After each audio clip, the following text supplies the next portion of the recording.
জীবন হলো একটি যাত্রা, আর বাস্তবতা সেই রাস্তা যেখানে আমি প্রতিদিন হাঁটি, কখনো মসৃণ, কখনো বন্ধুর। কিন্তু প্রশ্ন হলো, কিভাবে আমরা সেই পরিস্থিতির সঙ্গে তাল মিলিয়ে এগিয়ে যাব। প্রথমে বুঝে নিতে হবে, জীবন কখনই পারফেক্ট নয়। প্রত্যেকটি মুহূর্ত আমাদের সামনে একটি নতুন চ্যালেঞ্জ নিয়ে আসে,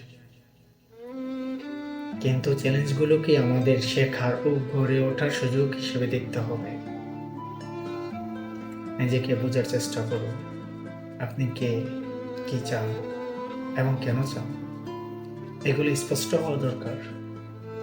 নিজের সীমাবদ্ধতাকে মেনে নিন এবং নিজের শক্তিকে কাজে লাগান। ইতিবাচক মনোভাব বজায় রাখুন। কখনো পরিস্থিতি খারাপ হলে ভাবুন এটি সাময়িক, আমি পারবো। এই বিশ্বাসে আপনাকে এগিয়ে নেবে। সময় এবং কাজের পরিকল্পনা করুন। অযথা হতাশা দূরে রেখে ছোট ছোট লক্ষ্য ঠিক করুন এবং সেইগুলোর দিকে ধীরে ধীরে এগিয়ে যান। চারপাশের মানুষকে গুরুত্ব দিন, আপনার বন্ধু, পরিবার বা সহকর্মীরা কঠিন সময় আপনাকে সহায়তা করতে পারে, তাই সম্পর্কগুলোকে ভালোভাবে সংরক্ষণ করুন। জীবনের প্রতিটি পরিস্থিতি আমাদের কাছে নতুন শিক্ষা নিয়ে আসে।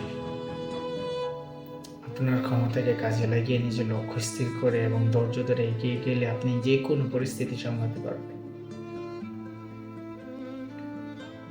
তাহলে এবার ভাবুন, আজ কিভাবে আপনি আপনার জীবনের চ্যালেঞ্জগুলোকে জয় করবেন। কমেন্ট করে জানাতে ভুলবেন না। যদি ভিডিওটি আপনাকে অনুপ্রাণিত করে তাহলে ভিডিওটি শেয়ার করুন। চলুন আমরা সবাই মিলে এগিয়ে যাই।